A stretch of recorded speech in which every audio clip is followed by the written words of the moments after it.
As expected, GDP growth declined in third quarter in Canada. In this video, I'm going to be talking about recent gross domestic product report issued by StatsCan and the living standard of the Canadians for past 5 years. Is it going up or is it going down? Stick around until the end of the video. For the quarter from July to September, Canadian economy grew by scanty 1%. The decline from 2.2% in second quarter is a big embarrassment for the government. The Bank of Canada forecasted 1.5% annualized growth. But StatsCan had to revise its historical data, due to which the difference between potential growth and the actual growth reduced. So the forecast by the Bank of Canada seemed quite off by 0.5%. In September, the growth was 0.1%, and October is also expected to be at the same or worse figure. Out of 7 major segments, only 4 contributed to positive growth. Household spendings were higher.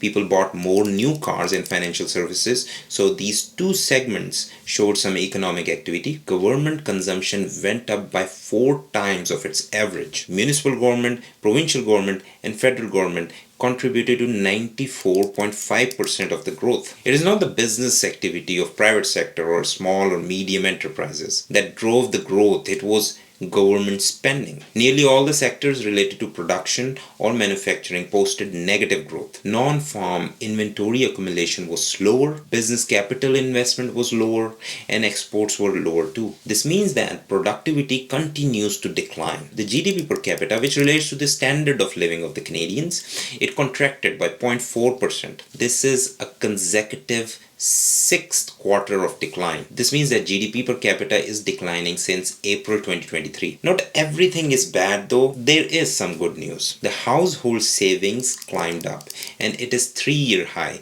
at 7.1%. People made smart choice of saving their money in the bank during this high rate environment. Probably this is one of the reasons that government gave GST holidays, so that people spend their savings in shopping and everything, so the economy is stimulated. Because remember, the interest rates are still high and people are getting better returns on their savings in the bank. In this scenario, they are more likely to keep their savings in the bank than to go buy shopping unless there is really good shopping deals. So the government is trying to create those better deals in the shopping malls. But this bright side of higher saving is not going to compensate for the bleak future that Canadian economy is going to experience. The way banking works is that people go deposit their money in the savings account and the bank invests their money in the businesses through business loans. The business investment has been suffering because of high rate of interest. People are not borrowing money to invest in their business. Talking about the business investment, there is a silver lining here. This year, 2023-2024,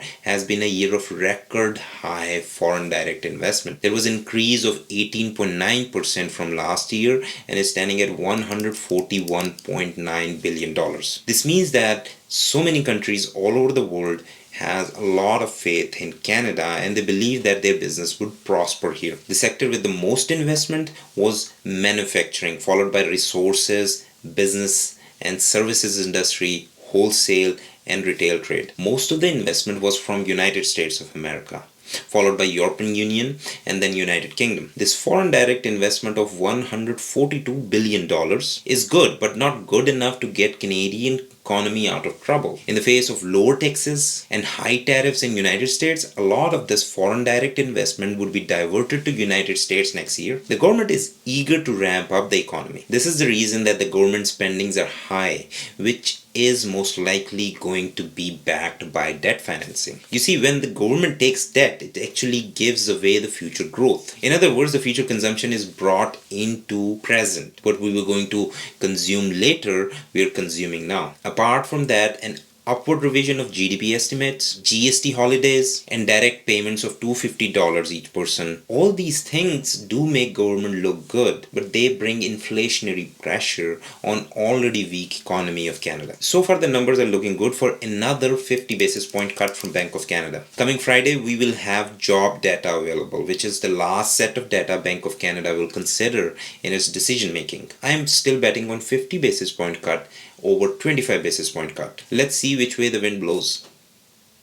Now let's talk about living standards of Canadians. Is it getting better or is it getting worse? When we talk about living standards of Canadian, we must talk about average salaries all around Canada because it's one of the indicators of living standard. Let's start from 2017. In 2017, the average salaries in Canada were $59,800. In 2019, the average salaries increased to $62,900. In 2020, it went up to $66,800. 2021, $68,400. 2022, $70,500. In these 5 years, there's an increase of only $10,700 and 18% increase in average salaries. If we do a rough inflation adjustment here, the inflation in Canada in 2022 was 6.8%, in 2021 3.4%, 2020 0.7%, 2019 1.9%. So each year average salary should decrease in its purchasing power due to inflation. We are just taking 2017 salary as reference here. After inflation adjustment in 2019,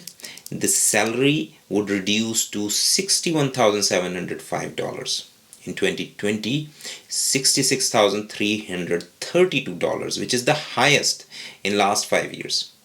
In 2021, it actually declined to $66,074. In 2022, it declined further to $65,706. Among the provinces, Alberta has significant increase of $12,400. In Alberta, average salaries have always been better than other provinces year over year. The lowest salaries recorded were in Nova Scotia and New Brunswick. Now let's talk about the poverty line. There are poor people in Canada.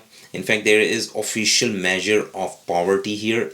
It's called MBM, Market Basket Measure. It is the cost of basket of necessary goods and services that are required to keep a basic living standard. If the person cannot buy this basket, he is living under poverty line. Now, in 2017, it was a very good year. Compared to 2016, people living under poverty line decreased from 3.7 million to 3.4 million. In 2018, it increased to 3.98 million, but decreased to 3.73 million again in 2019. 2020 was a great year. In fact, 2020 was also the year when people in Canada had the highest average salary of $66,332. In 2020, people living under poverty line reduced to 2.36 million thanks to Canada Emergency Response Benefit that provided $2,000 check each month from March to September. In 2021, in the absence of any government payments, the people living under poverty line increased again, went to 2.76 million. 2022 recorded 3.772 million people living under the poverty line. In the context of low GDP growth in 2023 and 2024, along with high level of unemployment and falling GDP per capita, we can safely say that a record number of people must be living under the poverty line as of now. I think the standard of living has been going down big time in Canada. Let me know what you think in the comment section below. Thanks for watching.